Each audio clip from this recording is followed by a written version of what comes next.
c'est vraiment le jour qu'il faut pour être à Ombre Blanche et accueillir Yvette Goldberger, qui a souvent accueilli, elle, des auteurs hongrois, notamment, et animé nombre de lectures.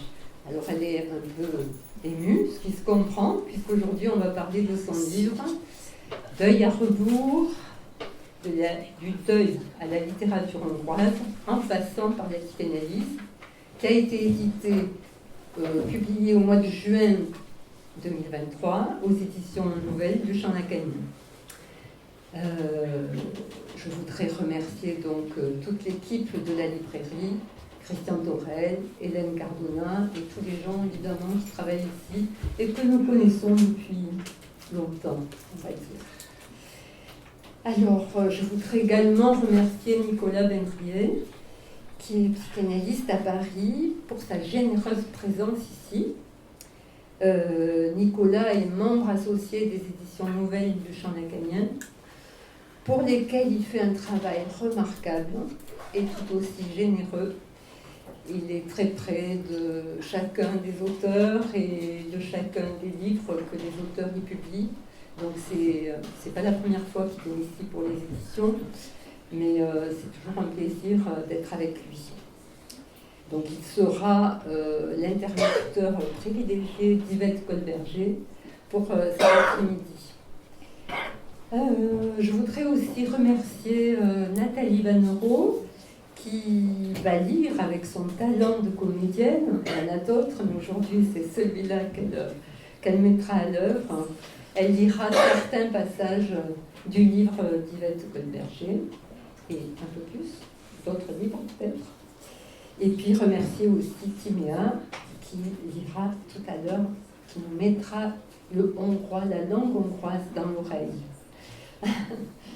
Voilà, alors, pour introduire plus précisément cette rencontre autour de ce livre, je voudrais dire que je connais son auteur, son autrice. Qu'est-ce que tu préfères, Yvette ?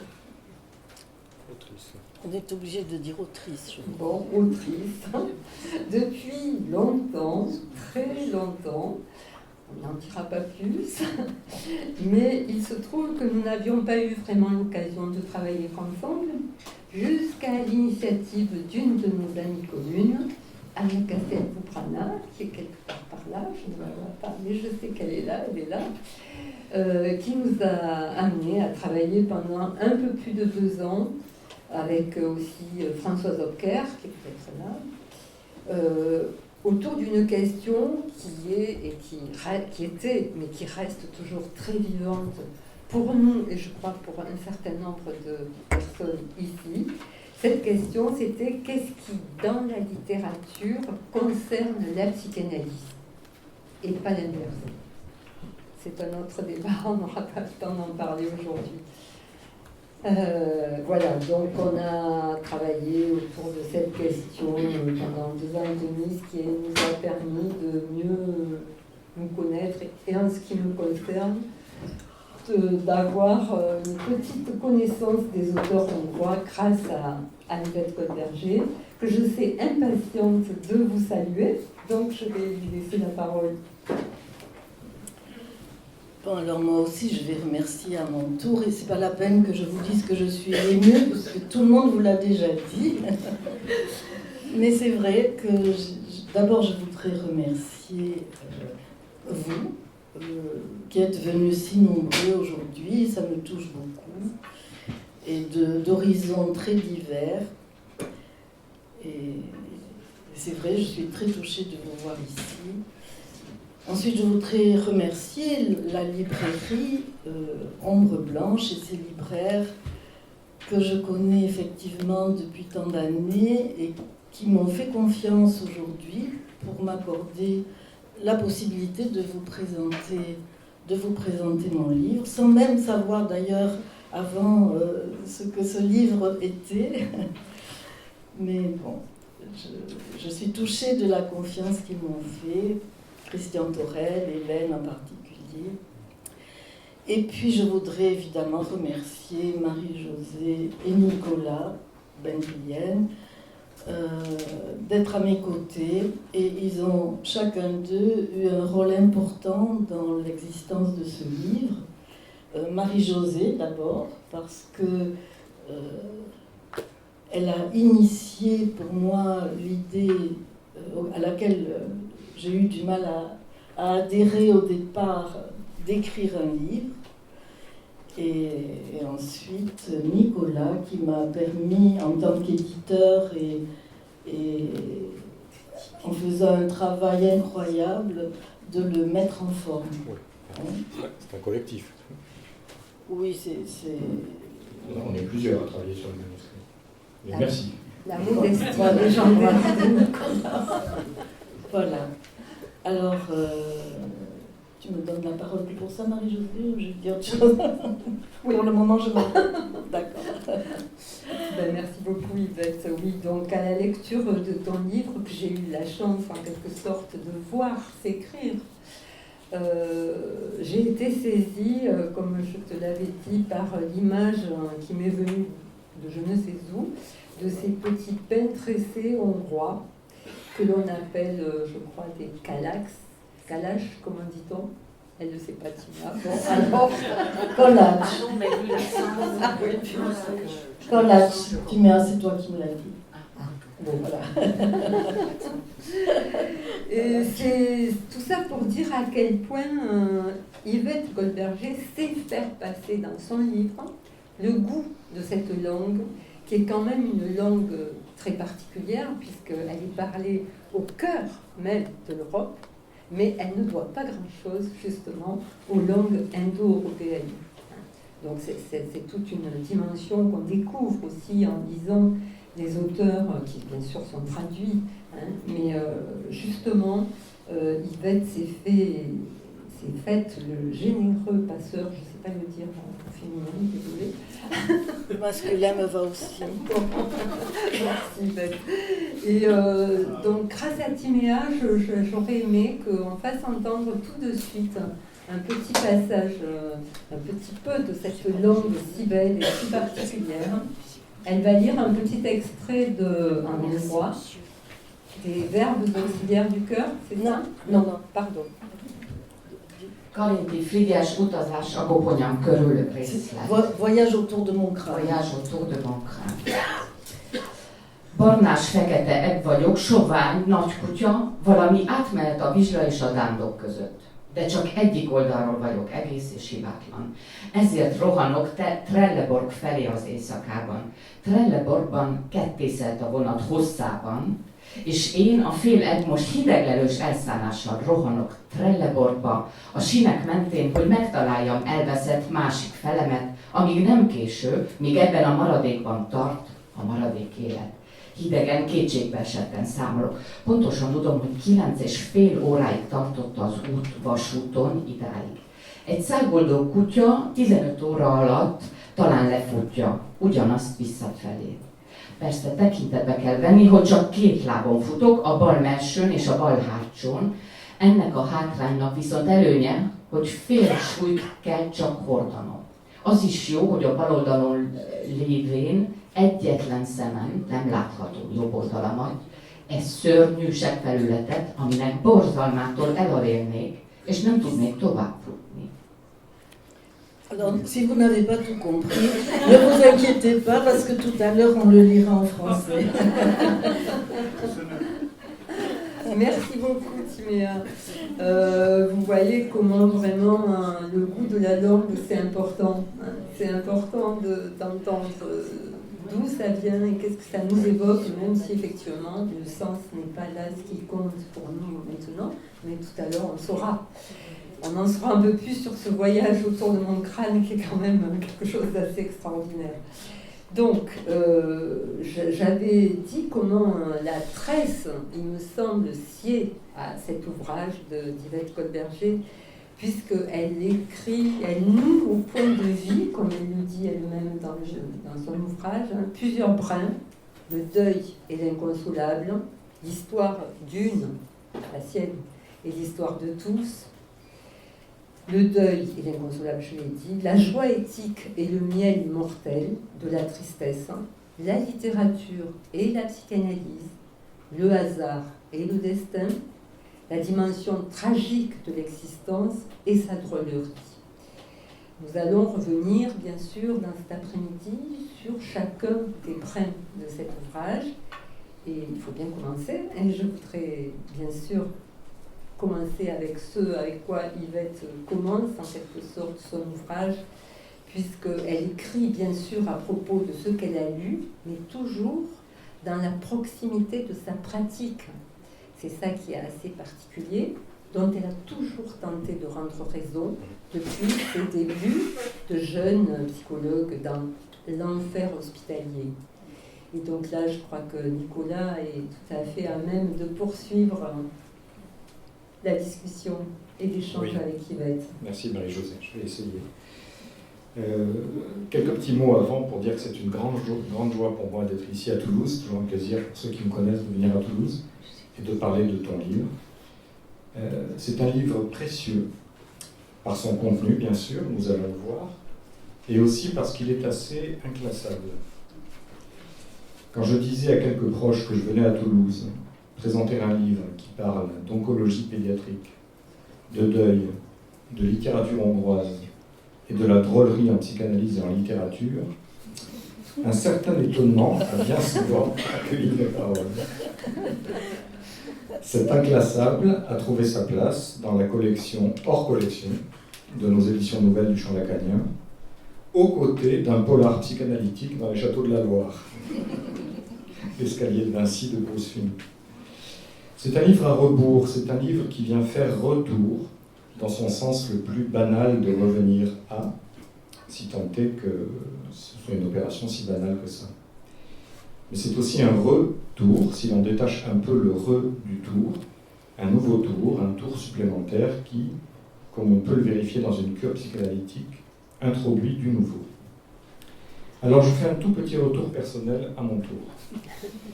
Moi j'ai connu Yvette par la thématique même des textes qui introduisent son livre, son activité de psychologue clinicienne en oncopédiatrie.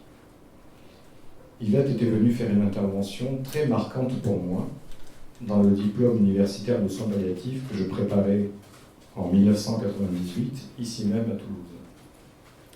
J'étais jeune psychologue, enfin débutant, et je travaillais en oncologie à Claudius Regaud, qui était alors sur le site de la Grave, ainsi que dans le centre régional de soins palliatifs qui venait d'ouvrir à l'hôpital Joseph Ducoin.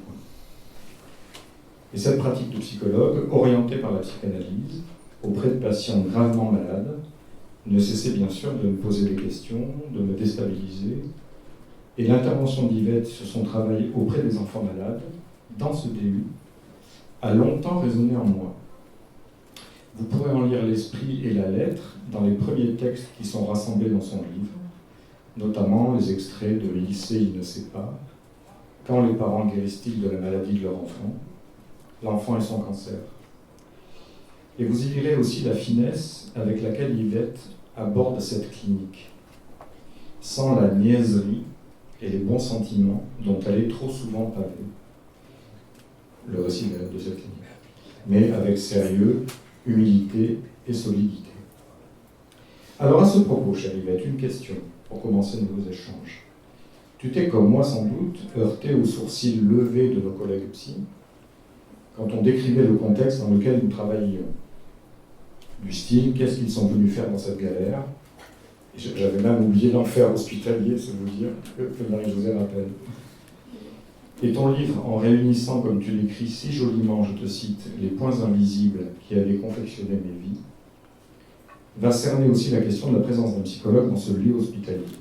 Car tu dis ne pas t'expliquer toi-même ton étrange proximité, ce sont tes mots, avec ces enfants dans la souffrance, avant que d'entreprendre l'écriture de ce livre. Étrange proximité, n'est-ce pas déjà une émergence de ce savoir insu qui va guider toute ta recherche dans ce livre? Être proche de ce qui nous est quand même, et malgré tout étranger, n'est-ce pas le sort que nous fait l'inconscient, même après une analyse? Que peux-tu nous dire aujourd'hui de cette étrange proximité qui a été la tienne avec ces enfants, et ce monde si particulier qui est un service hospitalier qui se voue à pas tout guérir? cette étrange proximité avec un service qui n'est pas non plus sans cette étrange proximité avec l'incurable. Qu'est-ce que tu nous en dis aujourd'hui après coup? Alors, je vais répondre bien sûr à ta question et merci pour cette présentation à tous les deux. Peut-être que je devrais d'abord dire comment j'en suis venue à republier ces articles. C'est-à-dire que quand Marie-Josée, elle vous a rappelé le travail qu'on a fait ensemble et qui m'a profondément marquée, et mon sujet de travail à moi, c'était à partir d'une phrase que j'avais relevée dans une conférence de presse de Lacan, se vouer suffisamment à la drôlerie. J'y reviendrai, on y reviendra très certainement, mais à partir de ce travail, donc, voilà. La question s'est posée pour moi de publier ces textes que j'avais écrits sur les écrivains hongrois et qui avaient déjà été publiés dans l'enjeu lacanien dont Michel Bousserou s'occupait et je lui suis très reconnaissante de les avoir publiés.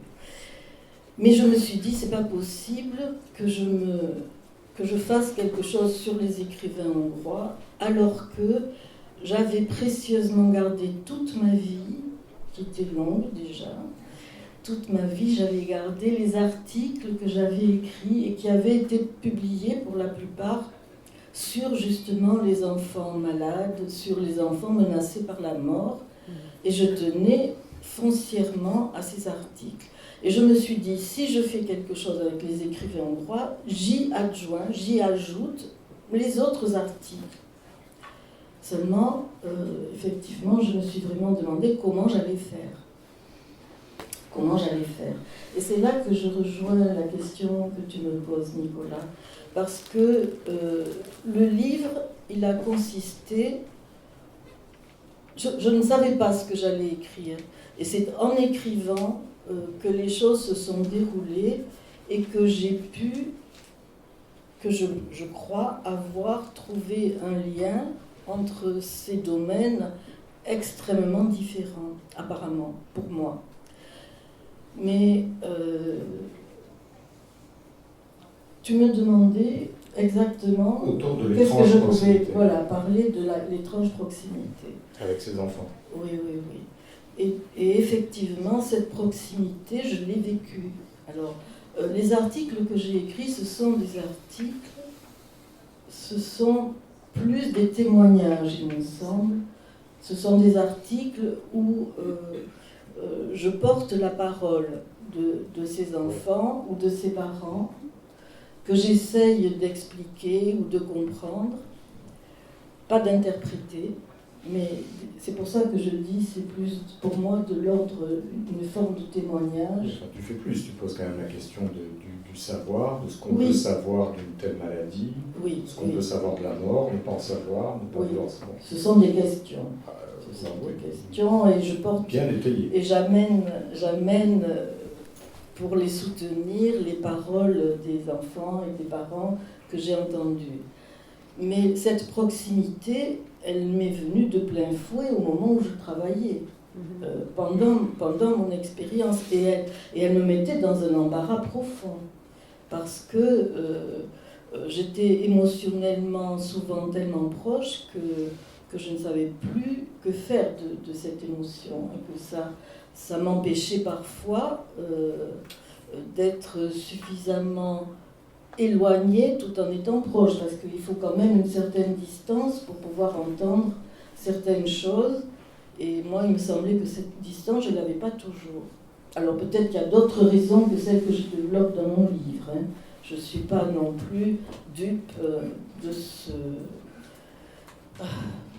ce que j'en dis, c'est-à-dire la question du deuil. Il y a sans doute d'autres raisons.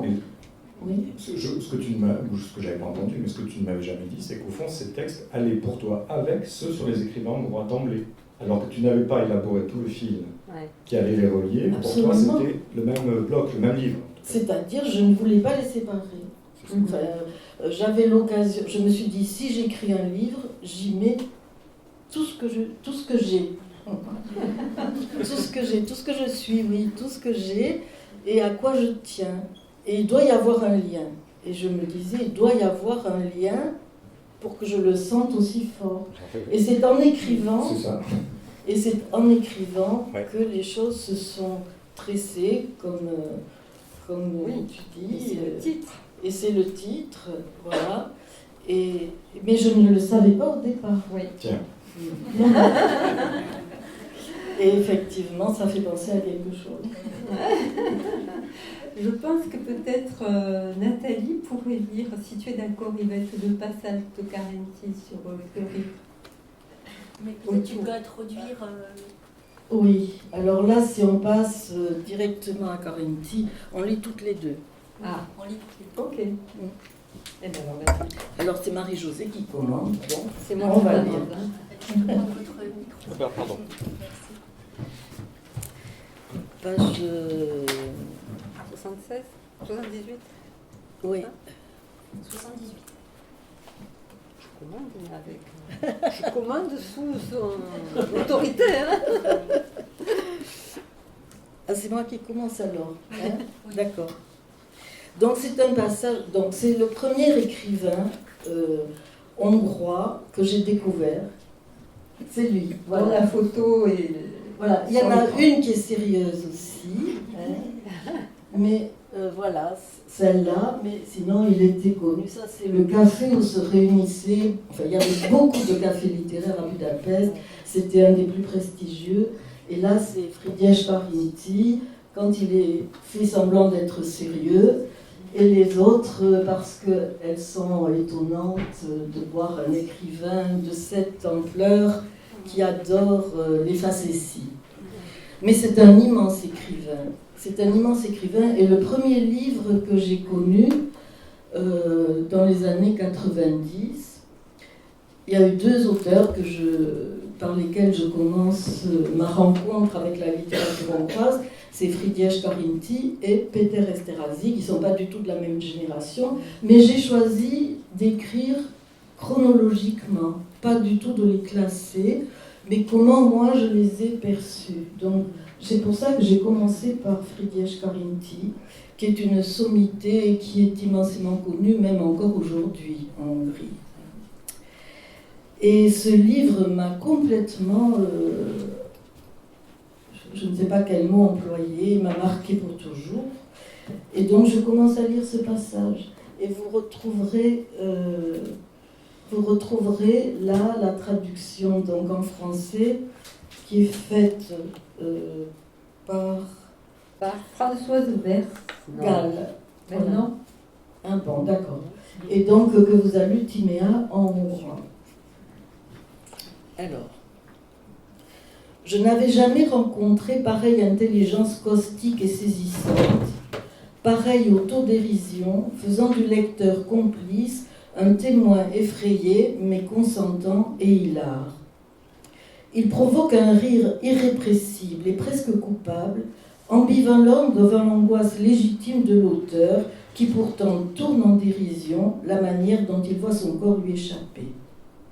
Pleurer, rire, il faudrait inventer un terme qui condense ces deux verbes et qui caractériserait Frigyes Carinthy. Pleurir, par exemple, que je brevette ici en l'écrivant. Une compassion mêlée de rire m'étreint à la lecture de ce voyage que l'auteur nous soumet en supposant notre connivence, mais sans en sous-estimer l'aspect horrifique. Je citerai en exemple un passage de son livre intitulé « Une moitié de chien noir » court vers Trelleborg, où il relate une sorte de cauchemar semi-conscient dans les suites immédiates de son opération, alors qu'il se trouve dans une angoisse et une confusion extrême, ironisant de façon poignante sur son état de déréliction. Avant que Nathalie vous lise ce passage donc, de Carinthy, il faut dire que c'est en 1936, je crois, il a subi une lobotomie. Ça c'est après son opération, une lobotomie en Suède par le plus grand professeur qui existait à l'époque, et que toute la Hongrie s'était cotisée pour lui payer le voyage et l'opération. Mais c'était une opération où sa vie était en jeu. Et donc, juste après l'opération, il fait ce qu'il relate, ce cauchemar. J'étais un grand bâtard, noir, mais je ne possédais qu'une moitié de corps. Et c'était d'ailleurs pour cette raison que je courais dans la nuit vers Trelleborg. À Trelleborg, le train m'avait coupé en deux, du museau à la queue. Et ce qui restait de moi galopait avec une hâte fébrile le long de la voie ferrée pour retrouver à Trelleborg ma moitié manquante, avant qu'il ne fût trop tard, et tant qu'une étincelle de vie l'animait encore. Naturellement, il fallait tenir compte du fait que je ne courais que sur deux pattes. La patte antérieure et la patte postérieure de mon côté droit. Par ailleurs, cela présentait un avantage. Je n'avais apporté que la moitié de mon poids. Je n'avais plus que mon œil droit, alors une bénédiction, car ainsi je ne voyais pas la surface horrible et sanglante de mon autre moitié. Cela aurait risqué de me faire évanouir et donc de m'arrêter dans ma course. Alors, je continue le commentaire, mais au passage, on peut relever la structure du démenti qui rejoint, par exemple, les propos d'un adolescent atteint de leucémie, qui, avec une affirmation et une négation conjointe dans la même phrase, et qui crée aussi le même effet surprenant, il avait dit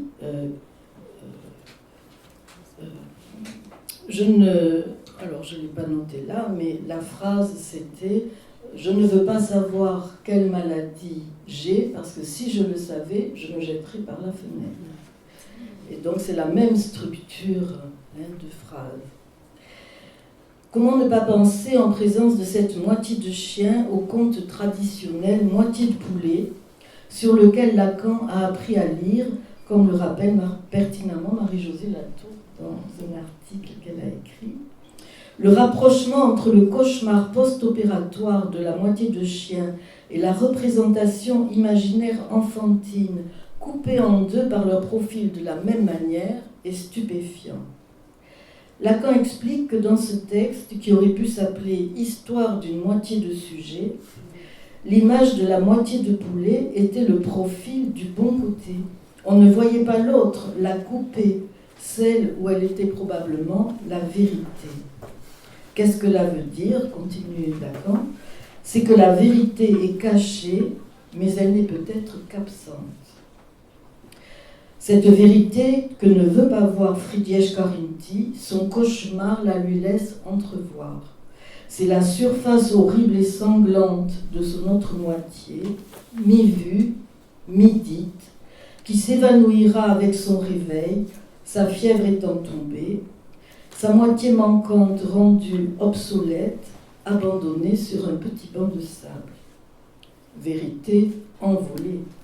Et malade apaisée, un confort bienvenu s'étant substitué avantageusement à la cruauté de l'angoisse, l'horreur de la vision devenue sans objet, refermant cette voie d'accès vers une vérité insupportable à regarder. Merci à toutes les deux. Bon, on va poursuivre. Alors, Yvette, donc tu es née dans une famille immigrée de Hongrie qui a payé un lourd tribut au crime nazi. Et c'est dans la littérature hongroise que tu as, me semble-t-il, trouvé l'abri nécessaire pour donner forme à ce qui n'avait pas réussi à trouver place finalement dans des associations et que tu as traqué dans une cure psychanalytique. Tu nous donnes donc un rare et précieux témoignage, comme Nicolas l'a dit tout à l'heure, de ce que peut être que soutenir un enjeu psychanalytique bien après que la rencontre avec le psychanalyste se soit arrêtée. Je pense que Nicolas a des choses à dire là. Oui, merci. J'aimerais bien qu'on parle un peu de justement ce que j'avais noté, qui était ce que peut une psychanalyse et ce qu'elle ne peut pas. Ce qu'on arrive à lire dans ton texte. Oui. C'est un livre très précieux, je le disais au début, parce que par petites touches disséminées dans le texte, on peut lire quelque chose de ton parcours analytique, et donc de ce que peut une psychanalyse, et ce qu'elle ne peut pas, c'est rare dans notre champ. D'ailleurs, ton sous-titre annonce la couleur, en passant par la psychanalyse. Et on sait l'importance de ce signifiant passant dans la psychanalyse lacanienne. Loin de ne faire que passer, tu touches à des problèmes cruciaux pour la psychanalyse. Alors d'abord, j'ai été frappé par le retour de ce signifiant résistance, résistante, dans ton texte, signifiant lié à l'hôpital et au père aussi. On le retrouve aussi quand tu évoques ta cure analytique. La résistance que tu rencontres en toi, quand les associations s'arrêtent, après le récit d'un rêve ou d'un cauchemar récurrent, page 33 par exemple, tu écris alors « La résistance, ma résistance ». Résistance aussi dès les premières années de vie, dans l'épreuve de la guerre, dans l'épreuve des bombes et de la vie cachée, dans le Tarn. Et on lira ceci dans le chapitre « Racines endeuillées », qui est le 3e chapitre, qui est magnifique. On lira ça pour faire connaissance avec la petite fille que tu as été, pauvre VV, comme tu l'écris. Résistance aussi à l'hôpital, notamment sur les prescriptions faites aux psychologues. Alors Yvette, toi qui as apporté plusieurs noms, on les lit tous dans ce livre, tout est nom. Est-ce que j'ose en ajouter un encore ? Yvette la résistante. Comme un autre de tes noms. Alors, plus sérieusement, page 55. Après ce très beau texte qui s'appelle « Le partenaire de solitude », tu évoques directement, sans transition comme on dit, l'arrêt définitif de tes séances de psychanalyse. Las de ne pas aboutir à une fin, notamment celle qu'on décrit dans les livres, la traversée du fantasme. Alors justement, je voudrais prendre la fin de ce texte et tout de suite après, sans transition, ce que tu écris, parce que je crois qu'il y a quelque chose qui peut nous faire parler de la fin de l'analyse, justement. La fin du partenaire de solitude, c'est ça. Que l'autre soit manquant ou inconsistant comme à la fin de l'analyse, le sujet sait désormais qu'il est seul. On peut même dire que sa solitude est redoublée. Non seulement il est laissé en plan par l'autre, mais cet objet qui lui reste, et dont il est désormais seul responsable, le prive radicalement de toute autre compagnie. Fin du texte. Alors bien sûr, sans doute que pour finir, c'est moi qui dis ça, et d'autant plus pour occuper pour un autre la place de l'analyste, il y faut un pas supplémentaire, où même l'objet ne reste plus au sujet, ou qu'il en entrevoit le vide derrière le tenant-lieu, que le sujet au fond se trouve partenaire de rien. Donc toi tout de suite après, tu poursuis dans ton livre et tu en tires en quelque sorte une conduite de ça. Je me sommets de me débrouiller désormais par moi-même, sans plus d'espoir que ce que l'on peut attendre de l'âge, de l'expérience et de l'orientation qu'on veut donner à sa vie. Rien que ça. Ne s'agit-il pas quand même, dans ces deux lignes, d'une fin d'analyse, Yvette, et pas uniquement sur le mode de l'abandon ou du renoncement? S'orienter sans plus d'espoir, c'est quand même pas si courant. Qu'est-ce que tu en dis aujourd'hui? Pareil.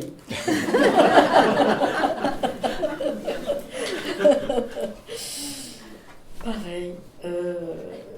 Je suis restée sur cette idée que mon analyse s'est arrêtée, mais qu'elle ne s'est pas finie. Voilà. Et que je résiste encore. C'est ça. Je ne me suis pas trompée en te bâtiment comme ça. Mais voilà, les psychanalystes de mes amis n'arrêtent pas de me dire mais si. Eh ben, je ne peux pas en témoigner de cette fin. Oh, si. À ton insu. Alors, est-ce qu'on peut en témoigner à son insu? Bah, c'est ce que Nicolas et moi, en tout cas, on lit Vous dans le ton dites. livre. Donc il faut que je vous croie. Non. Honnêtement, je me suis dit que ce livre avait une fonction pour moi. Ah, clairement. Voilà, ça oui. Je trouve que ce livre, il m'a permis, par une autre voie, mais qui est parallèle quand même, je crois, de sortir de cette impasse, Oui. que j'ai appelée, moi, une impasse, contrairement à la passe. Et que je trouve aussi que ça serait bien que dans les écoles de psychanalyse, on témoigne pas seulement de la passe, mais aussi de l'impasse. Je trouve que ça pourrait être quelque chose de très intéressant pour les psychanalystes. Donc, merci. C'est bien ce que nous disons, c'est que ton livre est très intéressant. Voilà, il y a beaucoup de collègues qui t'applaudissent. Mais je ne peux pas répondre, Nicolas, à ce que tu me dis, parce que je me dis le livre témoigne de ça. Oui, absolument. Oui, Voilà. oui. Voilà. Complètement. C'était ma lecture. Mais en tout cas, j'éprouve un apaisement d'avoir écrit ce livre, un véritable apaisement, et je me dis que peut-être ça aurait pu être ça, que je n'avais pas éprouvé jusque-là quand même. Bon. Attention. Ah, Tu résistes au on moins. avance. Bon, mais je vais prendre rendez-vous. Bon. Moi, je pensais qu'on pourrait peut-être lire le passage autour de Sándor Márai sur la bonne question. Page 148, 149. Il est très court Oui. ce passage. Il est. Ça te va, Yvette? Oui, moi ça me va. Oui. Tu résistes pas. Bon, vous connaissez, pour la plupart d'entre vous, Sándor Márai, je le prononce à la française, hein, qui est l'écrivain hongrois le plus connu en France et dans le monde d'ailleurs, je crois, qui a été traduit dans des dizaines et des dizaines de langues. Et son livre le plus connu, c'est Les Braises. Et moi, dans l'article que j'avais écrit sur Sándor Márai, qui s'appelle « Au-delà des femmes et du monde », je vais vous lire le passage qu'on avait choisi. Les romans à notre disposition en français de Sándor Márai sont construits autour du thème du secret refoulé, enfoui au plus profond de l'être humain, et dont nous savons intimement qu'un éclat gît en nous-mêmes. Cette quête, qui ne cesse pas de s'écrire tout au long de son œuvre, illustre chez lui la nécessaire exploration des mystères du psychisme et fait écho avec la façon dont nous traitons chacun notre inconscient. Ce qui se joue intensément chez Márai, c'est la lutte impitoyable pour affronter, traquer cette part d'inavouable, d'indicible, qui donne matière à ces romans et à leur progression dramatique. Ils sont construits comme une énigme à déchiffrer, la recherche de la vérité supposée, aussi insaisissable qu'effrayante. Alors, déjà dans les Confessions d'un bourgeois, paru en Hongrie en 1934, il entrevoit l'existence de ce secret. Quel était donc ce secret que je m'efforçais de préserver avec une telle anxiété et d'explorer avec non moins de curiosité? Je venais de comprendre que la partie visible d'un être humain ne saurait l'épuiser entièrement. Tout cela n'est que le reflet d'une chose inaltérable, tapie au fond de chaque être et dissimulée derrière cette voile. Cette découverte me remplit d'une frayeur émue. Alors, le paragraphe suivant s'intitule « Formuler la bonne question ». Et je reprends. « Ainsi, dans Les Braises, publié en Hongrie en 1942, le but réel n'est pas d'obtenir la réponse convoitée, l'aveu de la vérité, mais d'aboutir à la bonne question par une suite logique d'énonciations qui, à elles seules, maintiennent le suspense. Que veut réellement savoir Henrique ? Dans le texte français, ils ont mis des prénoms français, ça ne me plaît pas du tout, alors je les ai mis hongrois là. Donc c'est Henrique, le vieux général, qui après 41 ans d'un confinement résolu, c'était en plein confinement, reçoit la visite de Conrad, son ami d'enfance, dont il a pressenti qu'il avait passionnément aimé sa propre épouse. Parvenir à formuler la bonne question est un enjeu éthique pour le sujet. Il s'agit de rester en droite ligne avec ce qui cause son désir, avec l'origine de son énigme. Au fur et à mesure que l'on avance dans le roman, des détails qui paraissaient insignifiants deviennent énigmatiques et se transforment en indices jusqu'à l'apothéose finale du rien. Le soulagement d'être allé jusqu'au bout sans s'abaisser à la vanité d'une réponse nécessairement triviale.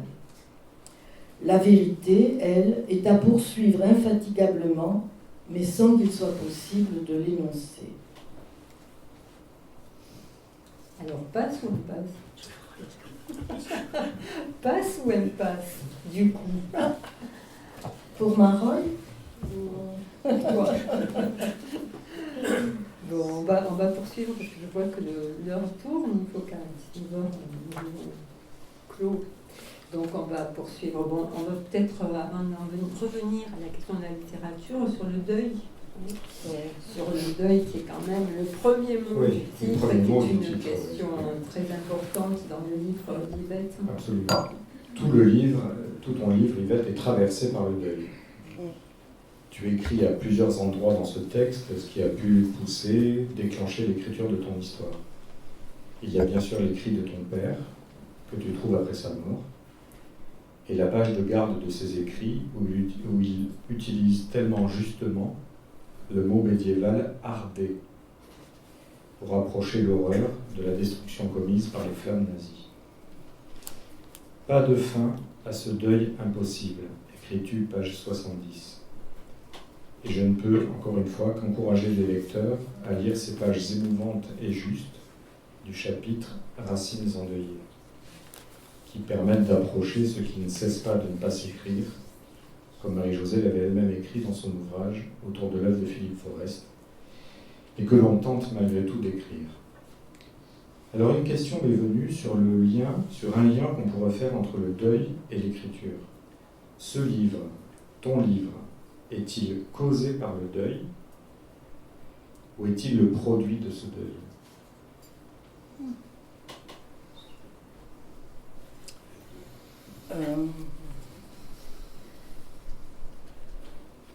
Je dirais plutôt le produit. Mais en fait, la question du deuil, elle n'était pas là d'emblée. Et j'en ai été moi-même étonnée. C'est-à-dire que pour faire le lien, puisque tu m'as dit, Nicolas, il faut faire le lien entre ces articles. Parce que moi, au début, je me disais, bon, je vais prendre les articles, on va les rassembler, et puis ça fera un livre. Et on m'a dit, mais pas du tout. Pas du tout, il faut faire le lien. Alors, c'est en faisant ce lien que les choses se sont décrites. Voilà, j'y ai travaillé, mais c'est venu de soi-même. Et j'en ai été moi-même surprise, parce que j'avais absolument pas l'intention d'écrire sur moi, je le dis à la fin d'ailleurs. J'avais pas du tout l'intention d'écrire sur ma famille et ni sur le deuil. Mais il a bien fallu que je constate que c'était un passage obligé et que ce que j'écris, ça s'est imposé en quelque sorte. Donc l'idée n'était pas du tout d'écrire un livre sur le deuil. D'ailleurs, c'est pour ça que je l'appelle Deuil à rebours, parce que c'est en écrivant et en regardant en arrière que la question du deuil est vraiment apparue et que c'est devenu la question centrale en fait. Et c'est de ça que je me suis rendu compte en écrivant. Parce qu'il faut bien voir que ce livre, il part d'écrit et il se fait en écrivant. Tout à fait. Voilà. Et donc je pense que le deuil, c'est plutôt la question du deuil, un produit que le départ. Même si, sans que je le sache, la question était là au départ. parce que j'ai témoigné déjà, et d'ailleurs à l'invitation de Jacques Fijalkov qui est là, j'avais témoigné sur les enfants de la Shoah et les enfants de leurs enfants il y a pas mal d'années, et sur l'histoire donc de ma famille et de ce que moi je pouvais en éprouver aujourd'hui. Mais c'est pas du même ordre ici, même si je l'inclus. Oui. Et je dois l'inclure, et ça compte, et c'est quelque chose de fondateur, je crois, quand même, pour moi. Très bien. Bien, très bien. Est-ce qu'on lit un peu d'Esterhazy, enfin, pas d'Esterhazy, d'Yvette Goldberger parlant aussi d'Esterhazy. page 91, 92, 94, 95.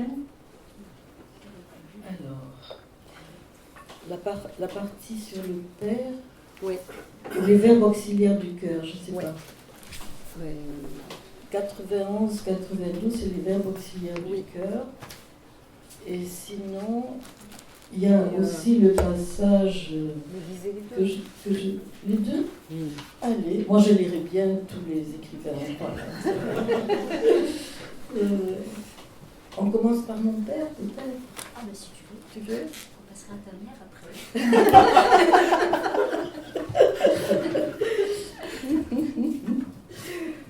C'est page 94, et puis après... C'est toi qui démarres. C'est moi qui démarre. Et aussi, ce que je trouve extraordinaire, c'est la proximité de ces écrivains avec la psychanalyse. Qu'ils le sachent ou pas. Il y en a beaucoup qui le savaient, puisqu'ils étaient contemporains pour ceux de la première partie du XXe siècle, ils étaient contemporains de Ferenczi, et ils formaient des cercles très étroits, amicaux et de travail, et la psychanalyse avait... D'ailleurs, il y a deux petites phrases que je vous lirai à part, que j'avais pas prévenu Marie-Josée, mais je vous les lirai quand même, qui concernent directement la psychanalyse. Mais là, Peter Esterhazy,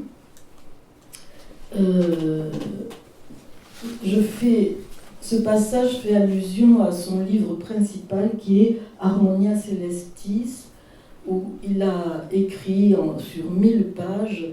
C'est un livre impossible, extrêmement difficile à lire, qui part dans toutes les directions, mais qui a pour sujet central ce qu'il appelle mon père. Or, ce qu'il appelle mon père, c'est pas forcément son père, mais ça devient un père symbolique. Et là, donc, il y a un passage qu'on a gardé et où je le cite. Donc, sous le nom de mon père, qui est le sujet de chaque paragraphe numéroté, on trouve aussi bien des anecdotes historiques et bourrifantes, savamment éreintées de considérations ironiques, que d'épouvantables scènes de violence ou d'abus sexuels que même les journaux friands de faits divers n'oseraient pas détailler. Sans aucun souci de vraisemblance ou de chronologie, le tout attribué à un mon père qui comporte l'universalité du pire comme du meilleur, Auschwitz, le cancer, la dictature stalinienne, noblesse ou grossièreté ordurière, courage, trahison cynique, lâcheté sordide. Que cherche le fils de mon père en rendant ainsi inapprochable ce père multivalent? Donc le mon père est un impossible que nul ne peut rencontrer, ni dans le réel, ni dans l'écriture. Lorsque soudain il ne fut plus nulle part, ni dans son pantalon, ni à table, ni au théâtre, ni en entracte, ni au match, ni au bistrot, ni à la bibliothèque, ni à l'église, ni à la caserne, ni à la chambre des députés, ni dans aucune construction humaine de type bureau ou cage en verre, et qu'il n'eut plus ni manteau, ni chemise, ni veste, bref, lorsqu'il fut nu, et nulle part, et que l'occasion de discuter avec lui s'offrit donc enfin, il était devenu méconnaissable. Il y a encore un petit bout. C'est pas papa. Alors à quoi bon? Et puis, de quoi d'ailleurs? Et qui? Donc ce volume imposant qui énumère les noms de ses pairs tout au long de suites illogiques et tourbillonnantes confirme dans le même temps l'impuissance des mots, martelés en répétition, qui, à la lettre, ne cessent pas de ne pas s'écrire, puisque c'est la définition de l'impossible. Les mots, et là je cite encore Esterhazy, les mots font marche arrière. Mon père, en tant que mon père, sort du champ de l'action des mots, il est insaisissable.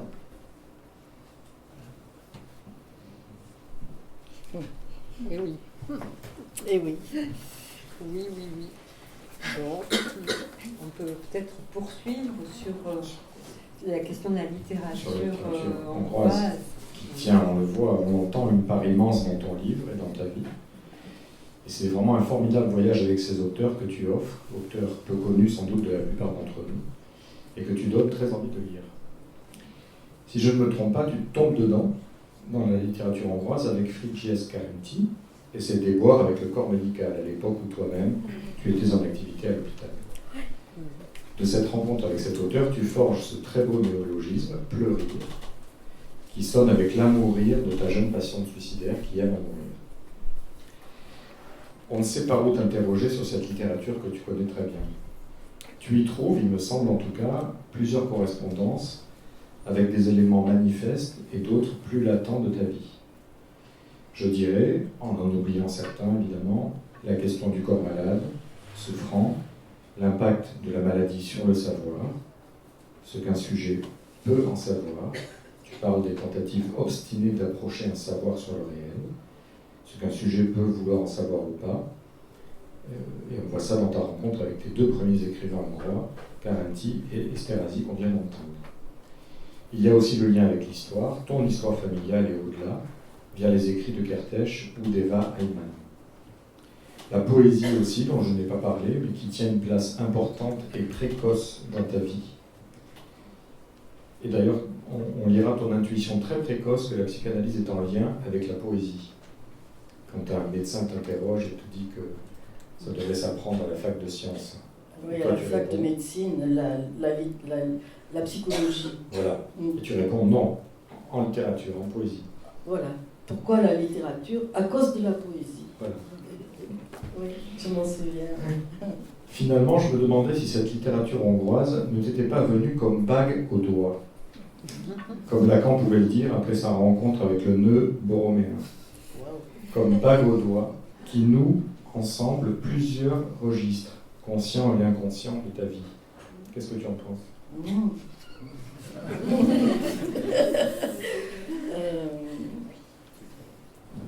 Alors, je ne sais pas, bague au doigt, ça m'enchaîne en quelque sorte, d'une certaine façon. Je sais pas. Mais Je c'est suis pas marié. Mais c'est sûr que ça noue plusieurs registres et que, en fait, ces registres, ils se nouent dans le livre parce que, effectivement, c'est après coup que j'ai réalisé, et c'est ce qu'on m'a dit et ce que tu dis aussi, Marie-Josée, que ça se tresse, c'est-à-dire que les différents éléments, c'est pas la Hongrie qui vient en premier, mais bon, la littérature, la part clinique, la psychanalyse, mais aussi le deuil, l'histoire de ma famille, mon histoire personnelle, tout ça, ça s'est écrit et ça s'est tressé ensemble. Et la littérature hongroise, elle représente peut-être en effet ce qui rassemble ces différents éléments. Et c'est pour ça que je m'y sens chez moi. Ouais. Je m'y sens chez moi, et que je m'y sens chez moi, comme je le dis, c'est vrai que dans cet enfer hospitalier, je me sentais chez moi aussi, parce que, pour plein de raisons que j'évoque, mais c'est plus apaisé côté littérature hongroise quand même. Bien sûr. Oui. Je confirme.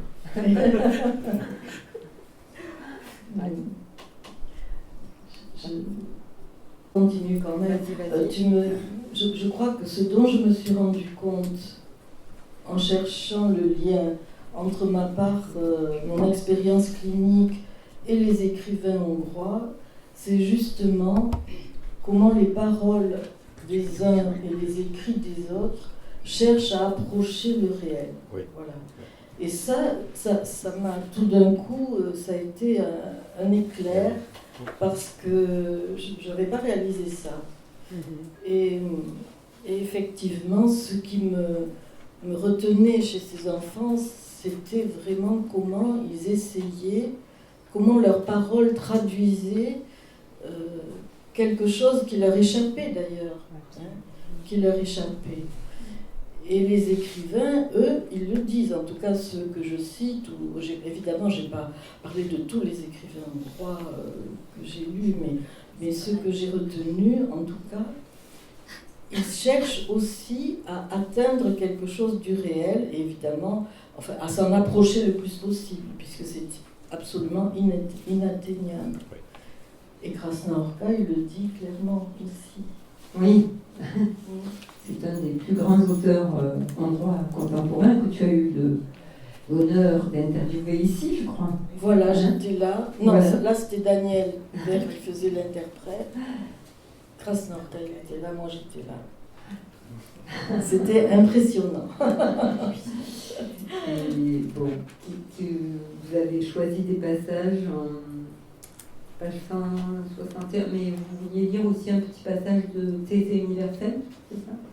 Non? Mais ça va ensemble, Ça va ensemble. puisque c'est sur la question de la tristesse, qui a fasciné tellement Nathalie que... Voilà. Si à l'époque je ne pouvais pas prononcer un mot, aujourd'hui je suis capable de dire ce qui m'est arrivé à moi, et je le crois aux autres également à l'époque, à la fin des années 60 ou en 70 et des poussières. Aujourd'hui, je peux clairement mettre des mots. Cette baleine, étendue sous ce faible éclairage sur ses tréteaux, m'avait plongé dans une tristesse, moi, et peut-être les autres aussi, oui. Tandis que je regardais la baleine en traînant des pieds autour d'elle à l'intérieur de la construction fétide, une infinie tristesse s'était emparée de moi. Une tristesse que je pourrais comparer à du miel. Vous savez, de ce miel dont il suffit d'une cuillère pour envoyer n'importe qui à la mort. Comme un miel mortel. Voilà ce qu'était cette tristesse. Mais je ne voudrais surtout pas, avec cette image, vous induire en erreur. Je ne cherche pas à prétendre avec cette comparaison que cette tristesse ne pouvait pas s'exprimer par elle-même, ou bien que le contenu de cette tristesse pouvait se référer à quelque chose d'extérieur à elle, une petite cuillère dans le miel. Non, non, non, pas du tout. Cette tristesse, pour voir le jour, ne reposait sur rien en dehors d'elle-même. Elle pénétra comme ça, tout simplement dans mon âme.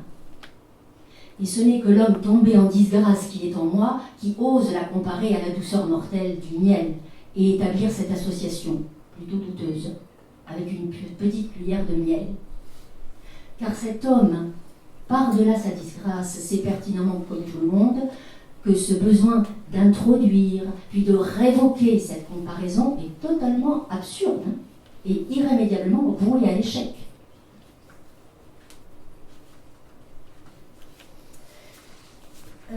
De fait, que pourrais-je dire de plus? La tristesse dont je parle a jailli de 3 sources avant de frapper la vie qu'elle a détruite et qu'elle détruit encore aujourd'hui.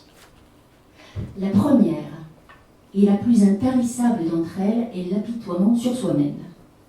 Non celui qui, selon la compagnie comptine hongroise, sent très mauvais.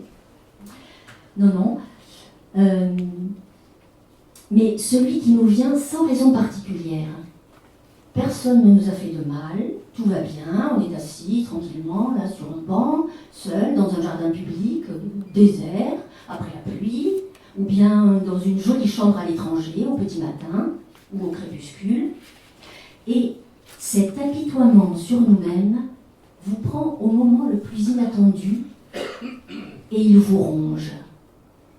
On ne peut plus l'arrêter. Car à partir de cet instant, vous réalisez, sans comprendre, que vous êtes face au vide. Alors, la deuxième source de tristesse émane du passage en mode mineur en musique. En tout lieu et en tout temps, chaque fois que je fus le témoin de ce moment, lorsque dans une composition musicale, quelle qu'elle fût, apparaissait soudain, après une note majeure, une mineure, disons après un do majeur, un la mineur, la musique me déchirait le cœur. J'avais l'impression que ce passage en mode mineur m'était personnellement adressé. Mon visage se crispait, comme lorsqu'on fait quelque chose à contre-cœur. Bref, je m'immergeais immédiatement dans la tristesse. Je m'y installais. J'écoutais. Et je me disais, oh, la beauté. Alors qu'il s'agissait de tristesse. Bon, la plus profonde et la plus tenace des tristesses, en revanche, découle de l'amour. Mais je ne souhaite pas en parler à présent. Et du reste, si vous n'y voyez pas d'objection, je vais m'arrêter là.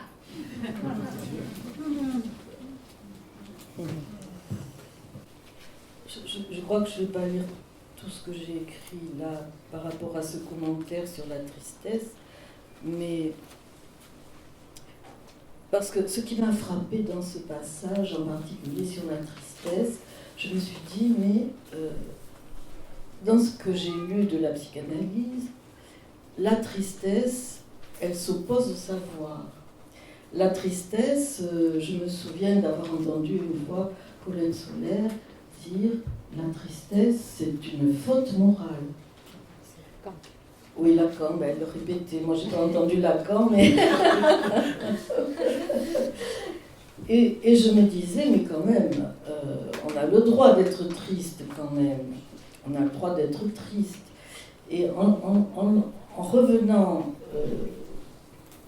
alors peut-être que vous allez nous éclairer, mais en revenant sur ce texte et en retravaillant les affects lacaniens, j'ai compris quelque chose qui est que il y a la tristesse et il y a la jouissance de la tristesse. Et c'est pas forcément la même chose. Voilà, on a le droit d'être triste, mais après, rester englué dans la tristesse, c'est une autre question. Et là, donc, lorsque Krasnahorkai écrit, il est en moi un désir insatiable d'observer l'axe du monde, mais ce dernier est immédiatement et entièrement occulté par la brume dévorante de cette tristesse. N'est-ce pas l'aveu d'un empêchement d'accéder à la lumière, à celle qui émane du savoir supposé de l'autre? En prenant en chasse cette tristesse, en la poursuivant au lieu de vouloir s'en libérer, le narrateur se voue à elle, lui sacrifiant son désir d'accéder à la connaissance de ce qu'il appelle l'axe du monde. Et ce n'est qu'au travers de ces vers teintés par la tristesse, laissant apparaître ce qui lui semble vrai, qu'il prend part à l'univers. Ne s'oppose-t-il pas ainsi au travail de déchiffrage, rejetant la voie de l'inconscient et par là la recherche du savoir? Il demeure attaché, lié à cet affect, cette brume dévorante, ce miel mortel, duquel il parvient cependant à s'extraire par l'élaboration de son art littéraire. Car l'écrivain Krasnahorkai, lui, ne recule pas devant le savoir, et il s'y retrouve dans l'adéquation entre le pensé et l'écrit, dans le bien écrire. L'élaboration, la construction d'une œuvre n'est-elle pas par sa seule existence une réponse, sinon un remède à cette tristesse que nos auteurs dénoncent en l'énonçant? Et par nos auteurs, c'est parce que je parle aussi de Bellatar. L'article s'appelait Bellatar et le sacré, la tristesse et le vrai chez Bellatar et Krasnahorkai et Bellatar. Et paradoxalement, par leur fabrication poétique, ils abandonnent la jouissance pour accéder à la beauté de ce vrai, filtré par la tristesse, donnant au monde misérable qui nous présente la noblesse d'un tableau de maître.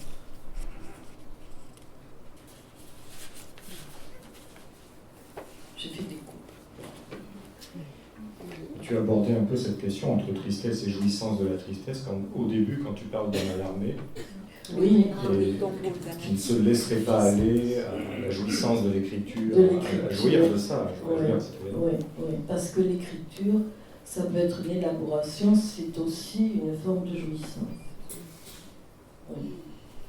Et la question, c'est de ne pas s'enfermer dedans. Oui,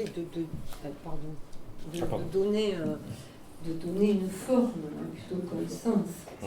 C'est ce que tu salues chez toutes ces œuvres et ce que tu fais toi-même dans ton livre. Parce qu'effectivement, le cœur inaccessible des choses, comme dit Krasnaorka, c'est le cœur inaccessible des choses. Donc, on va creuser, mais on va donner une forme à ce trou. Vous avez prévu de lire autre chose ou on en vient à la trollerie? Nicolas, tu avais d'autres choses? Il y avait la question de l'écriture. Oui, tout à fait. Oui, c'est la question de la forme. Oui. On est dessus, parler de l'écriture et de ses fonctions, puisque Yvette, dès les premières pages, page 14, nous dit « L'écriture me passe par le corps ». Rien que ça. Ah oui. Et oui. Alors en te lisant, on relève avec toi plusieurs fonctions de l'écriture depuis longtemps présentes chez toi. Il y a l'écriture face à la menace de mort des enfants que tu accompagnes, écrire pour préserver la présence de leurs paroles, contre la disparition de ces paroles, mais aussi transmettre aux soignants et aux médecins une part de la subjectivité de ces enfants. Écrire aussi pour faire savoir, faire connaître ces auteurs hongrois que tu aimes tant de regarder. Sur un plan plus personnel, tu as cette très belle formule. Écrire pour mettre au propre ce brouillon qui m'habitait, qui m'abritait. Donc une écriture qui révèle à soi-même. Il y a l'écriture comme jouissance aussi, donc vraiment je renvoie à tes développements sur Mallarmé qui sont passionnants. Et il y a une fonction encore plus précise, tu l'évoques dans Les Racines endeuillées, et elle n'est sans doute, je me aperçois que je reviens toujours à ce chapitre, elle n'est sans doute pas sans lien avec l'écriture de ce livre. Alors que tu viens de dire quelque chose d'assez incroyable, je te cite. Au cours de mes années d'analyse, les tragédies liées au génocide n'ont pas trouvé place dans mes associations d'idées. Aucune question ne les a réveillées. Tu peux écrire 2 lignes ensuite. Écrire s'impose désormais à moi, sans savoir toutefois ce qui jaillira de mon clavier, spontanément ou avec peine. Écrire en me laissant surprendre par ce que j'ignore, et que j'accepte enfin de laisser se dérouler. Alors, écrire comme associé librement, écrire pour faire ce tour qui ne s'est peut-être pas fait dans la parole en analyse, et à ce moment-là, quand tu écrivais ton livre, à qui écrivais-tu ? Je me suis posé la question à qui j'écrivais, et ma conclusion, enfin ce que moi j'en ai pensé, c'est que je m'écrivais à moi-même. Ça s'adressait à personne. J'écrivais parce que ça venait de moi. Oui, ça c'est sûr. Que ça s'adresse à personne, on tique un peu. Non, je tiquer, mais je n'avais personne en tête. J'avais pas d'adresse. Et je ne savais même pas si ce livre, je le finirais, si si ça intéresserait quelqu'un et si un éditeur en voudrait. Eh bien oui, tu vas oui à tout.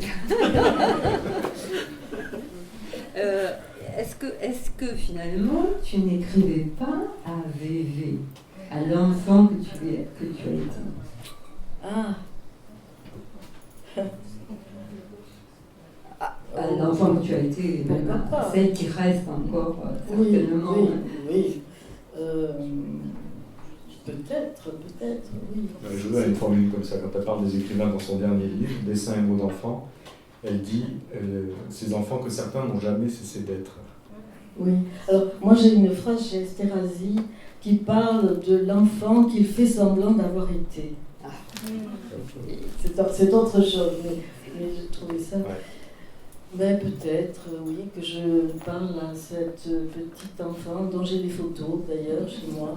Hein, et à cette enfance qui était heureuse, Oui. hein, bien heureuse dans mes souvenirs, en tout cas, même si bombardée, au pauvre bébé, ça a bien dû me marquer, mais c'était la langue.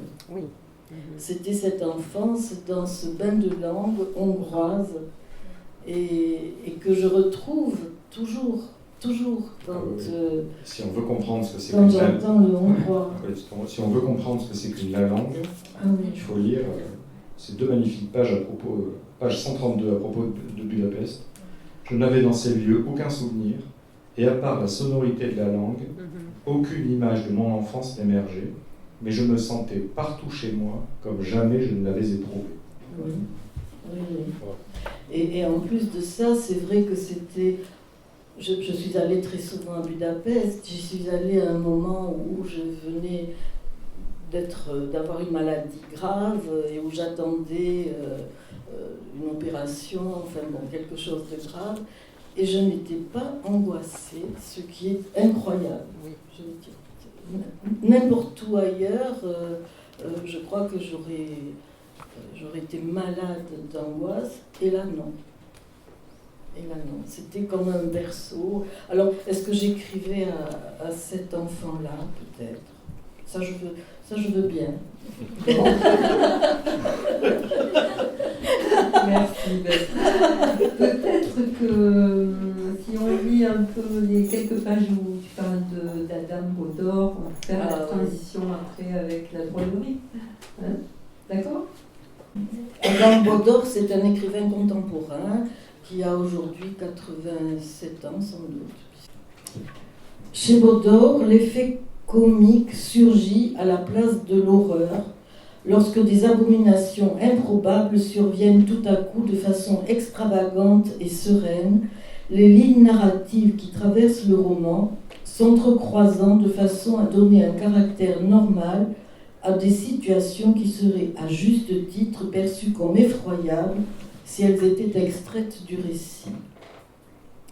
Si on prend de la distance, c'est une bande dessinée grotesque mais tracée d'un fin trait de plume qui pourrait illustrer ce conte horrifique. Ça, je parle là d'un livre qui s'appelle Les oiseaux de Verovina, qui est le dernier qui a été traduit depuis.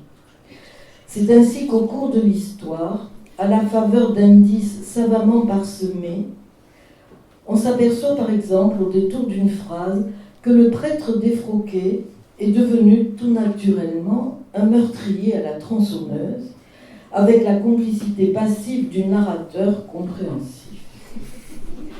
On soupçonne que le destin guette sournoisement l'enfant baptisé du nom qui dans son pays désigne la mort, à l'évidence prodige, puisqu'elle ne marche ni ne parle à l'âge de 5 ans, au sujet de laquelle personne ne se questionne, alors que nul ne l'a jamais vue, à part sa mère, qui la tient enfermée dans le noir.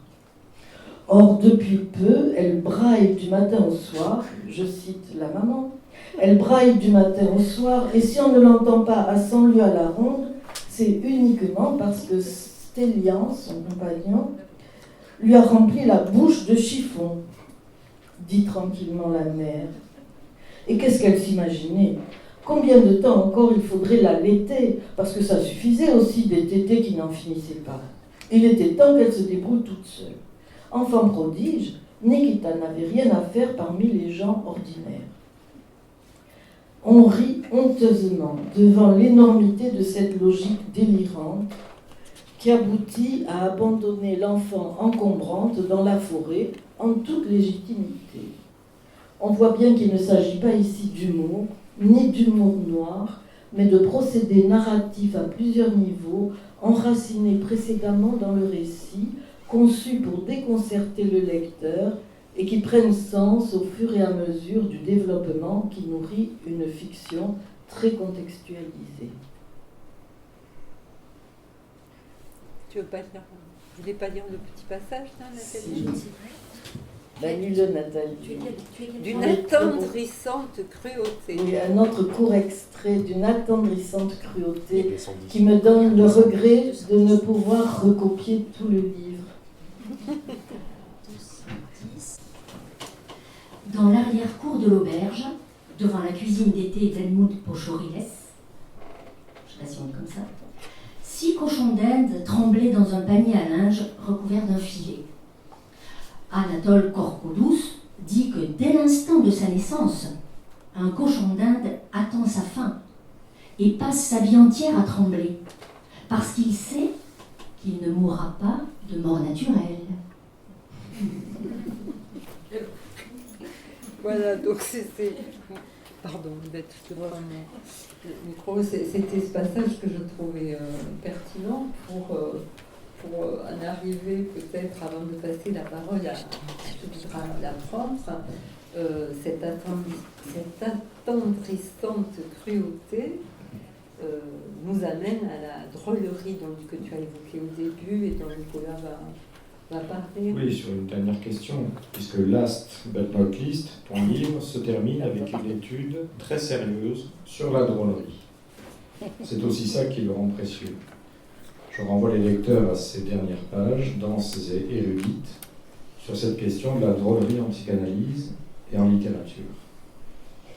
Tu écris que bon nombre d'auteurs hongrois produisent cet effet de dérision ou d'ironie, parfois comique, parfois éprouvant, toujours déstabilisant, on l'a entendu, en s'appuyant sur des niveaux de discours implicites qui s'opposent les uns aux autres. Ce domaine n'est pas propre aux écrivains hongrois, écris-tu, mais ils y excellent. Alors ma question, elle est toute simple et elle est impossible. À quoi ça tient cette excellence ? Ah, je ne m'attendais pas à celle-là. C'est la langue, c'est l'histoire. Pourquoi ils y excellent ? Alors, d'abord, cette drôlerie, cet humour, il est peut-être propre aux écrivains qui ont connu le stalinisme, la dictature d'Europe de l'Est. Et il n'y a pas que les Hongrois. Il y a les Tchèques, il y en a d'autres qui sont aussi très qui suivent les mêmes lignes. Je ne sais pas quel terme employer, d'humour, d'ironie, de dérision. Oui, d'ailleurs, tu fais un sort à tous ces termes Oui, dans ton étude. Tu les définis très précisément. Oui. On en voit les ressorts différents, les fondements théoriques différents. C'est très important. Mais les Hongrois, moi je les trouve extraordinaires, en tout cas ceux que je connais mal les autres, donc je pense qu'effectivement ils y excellent. D'ailleurs,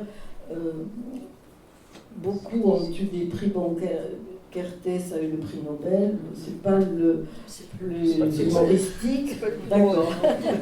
Mais bon, ce sont d'excellents écrivains, encore qu'il a beaucoup d'ironie, de l'ironie. Krasnorkai, Peter Nádas aussi, ce sont de très très grands écrivains internationaux. Peter Esterházy aussi. Peter Esterházy.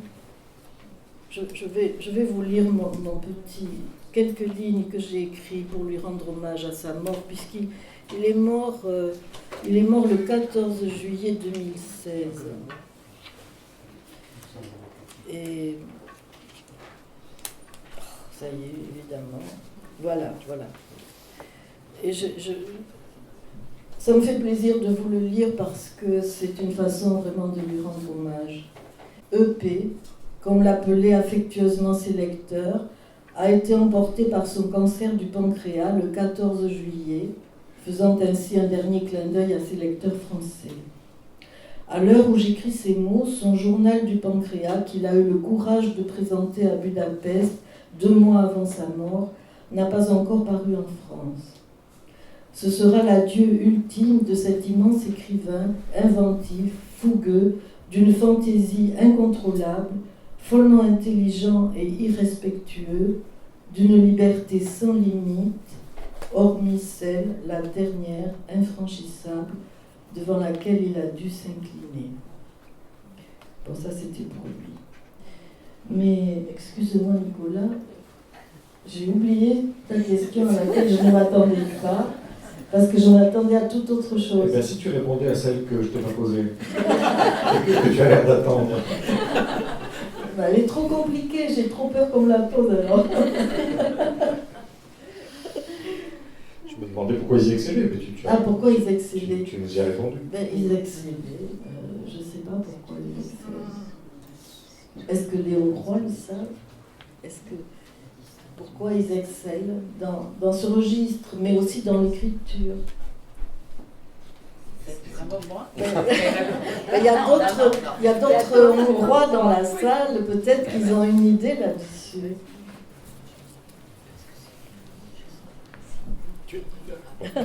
Bon, c'est inattendu comme question. Non, mais je crois que la question peut-être de Nicolas, c'est est-ce que tu as l'idée que ça doit quelque chose à la structure même de la langue hongroise? Alors évidemment, tu parles pas le hongrois très... Alors, tu parles le hongrois, tu as c'est une baigné question. là-dedans. C'est une question d'ailleurs, tu n'as... Enfin, vas-y, on ira après. Non, il y a Peter Nadash qui écrit quelque chose là-dessus dans la préface à... qui a fait une magnifique préface à l'Holocauste comme culture de Kertész. Alors je ne sais pas si je le cite là, je crois que je le cite, où il écrit que la structure de la langue hongroise lui permet de... Alors je ne sais plus quoi. Je le cite au chapitre sur Kertész, je pense. Bon, là, je ne l'ai pas relevé. Mais il parle effectivement de la structure de la langue hongroise qui est effectivement très particulière. Mais c'est une langue agglutinante où on peut inventer des mots, où on n'est pas... enfin, il y a des personnes qui en parleraient de façon beaucoup plus savante que moi et beaucoup plus autorisée. Justement, en y étant aussi plongé, autant plongé, tu n'as pas eu envie de l'apprendre vraiment? Alors, bien sûr, j'ai eu envie de l'apprendre, j'y suis jamais arrivée. Tu résistes, on te le dit. Et là, je vais répondre, non, j'ai compris une chose, je crois, et je me suis dit que c'est parce que ce que j'en savais moi de ma petite enfance, ça me suffisait. Et que c'est à ça que j'étais attachée, en fait. C'est moins le langage hongrois, ça ne m'intéresse pas de parler hongrois couramment. Ce qui m'intéresse, c'est ce dans quoi j'ai baigné. Donc peut-être que c'est Yvette Goldberger, que j'ai signé d'ailleurs. Absolument. Parce que c'est Yvette Goldberger qui a écrit ce livre. Oui. Avec l'accord de M. Chasselzon.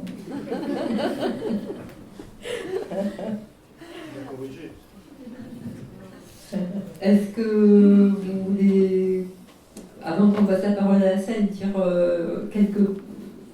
autour de Sainte-Cutie, j'arrive jamais à le dire. Sainte-Cutie, qui est quand même un auteur assez fou, qui a inspiré beaucoup Jacques Roubaud et Pierre Sange, qui est un jeune auteur, plus jeune que nous, en fait, contemporain. C'est Pierre Sange qui m'a poussé à lire Sainte-Cutie, parce que Marie-Josée, justement, le présentait au Théâtre Garonne il y a quelques années, et il a dit c'est un grand écrivain hongrois qui m'a ouvert des perspectives. Alors moi, je frétillais, je me disais duquel va-t-il nous parler? Voilà, je les connaissais tous. Et il dit Miklos Sainte-Cutie. Alors là, je suis restée sidérée, parce que Miklos Sainte-Cutie, dont les livres existent, que j'avais ouvert et vite refermé, parce que je pensais que c'était un écrivain impossible, bigot, complètement fermé sur le Moyen-Âge, la Renaissance, les références historiques, mortellement ennuyeux. Et donc, j'étais horriblement vexée, et je me suis précipitée pour acheter Miklos Sainte-Cutie. Et je peux en lire un petit passage? Absolument. Oui, qui a laissé un journal de plus de 100 000 pages. Voilà. Et alors, voilà, Sainte-Cutie, je vais vous en lire juste un petit passage. Voilà. Lequel des deux? Ou 195, oui. Sainte-Coty, qui était pour moi le plus récent de la liste, me paraissait aussi un des plus excessifs dans le registre de l'humour et de la drôlerie, compassé chez lui par les emblèmes du sacré tournés en dérision. Et là, je le cite. Des sculpteurs maniéristes, idolâtres, obsédés sacrosexuels, tenaient à mouler son masque mortuaire alors que François était encore en vie. Le jeu lui plaisait bien. Ses pailles enfoncées dans sa bouche et dans ses narines soulevaient la question mi-scolastique, mi-talmudique de combien de pailles a siroté le djinn-fils a besoin le Saint-Esprit de la Sainte Trinité pour pénétrer, ou plutôt désormais pour quitter, l'âme humaine. Les sorcières, exorcistes et autres diablotins de la planète prennent la forme du grotesque, indispensable accès à l'intelligence. L'autre face de son Janus, le grotesque dont nous savons qu'il est le voile de l'horreur. Bon, je m'arrête là. Eh ben, c'est une bonne conclusion provisoire. On va d'abord te remercier très chaleureusement et remercier Nicolas. Merci